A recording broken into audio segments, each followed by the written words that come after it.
দৈনিক যুগান্তরের প্রধান শিরোনাম ১৫ বছরে গুম প্রায় ৬,০০০। খবরে বলা হয়েছে, আওয়ামী লীগের শাসন আমলে ২০০৯ থেকে ২০২৪ সাল পর্যন্ত ১৫.৫ বছরে দেশে প্রায় ৬,০০০ ব্যক্তি গুম হয়েছেন।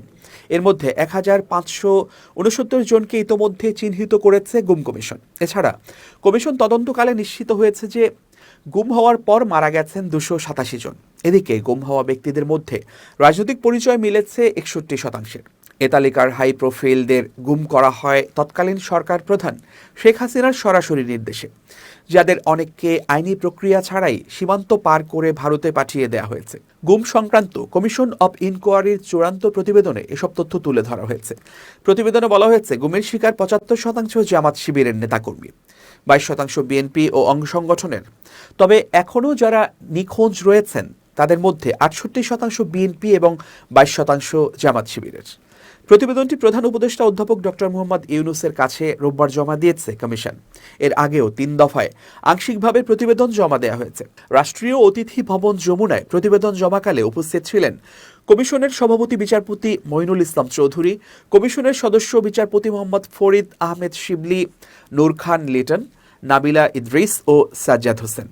প্রতিবেদনে বলা হয়েছে, হাই প্রোফাইল গুমের ঘটনায় তৎকালীন প্রধানমন্ত্রী শেখ হাসিনা, তার প্রতিরক্ষা বিষয়ক উপদেষ্টা মেজর জেনারেল অবসরপ্রাপ্ত তারিক আহমেদ সিদ্দিক, তৎকালীন স্বরাষ্ট্রমন্ত্রী আসাদুজ্জামান খান কামাল সরাসরি সম্পৃক্ত ছিলেন। গুমের শিকার এ তালিকায় থাকা অন্যতম ব্যক্তি হলেন বিএনপি নেতা ইলিয়াস আলী, হুম্মাম কাদের চৌধুরী, সালাউদ্দিন আহমদ চৌধুরী আলম, জামাত নেতা ও সাবেক ব্রিগেডিয়ার জেনারেল আবদুল্লাহিল আমান আজমি, ব্যারিস্টার বীর আহমদ বিন কাশেম আরমান এবং সাবেক রাষ্ট্রদূত মারুফ জামান।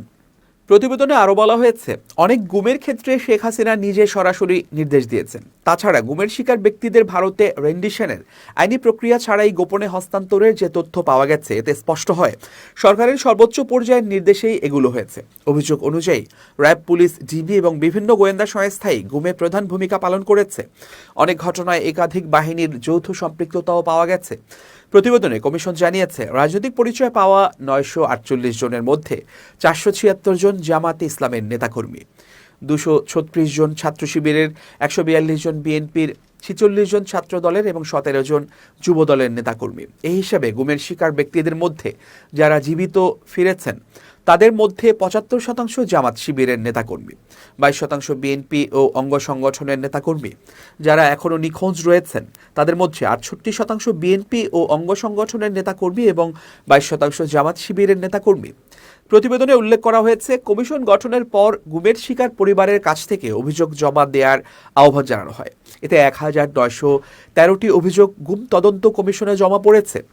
তার মধ্যে যাচাই বাছাই শেষে ১,৫৬৯টি অভিযোগ সংজ্ঞা অনুযায়ী গুম হিসেবে বিবেচিত হয়। এর মধ্যে ২৮৭টি অভিযোগ মিসিং অ্যান্ড ডেড ক্যাটাগরিতে পড়েছে। কমিশন জানায়, তদন্ত অনুযায়ী বরিশালের বলেশ্বর নদীতে সবচেয়ে বেশি হত্যাকাণ্ড ও লাশ গুমের ঘটনা ঘটেছে। শত শত গুমের শিকার ব্যক্তিকে হত্যা করে এই নদীতে ফেলে দেওয়া হয়েছে। এছাড়া বুড়িগঙ্গা নদী ও মুন্সিগঞ্জেও লাশ গুম করে ফেলার প্রমাণ তদন্তে পাওয়া গেছে।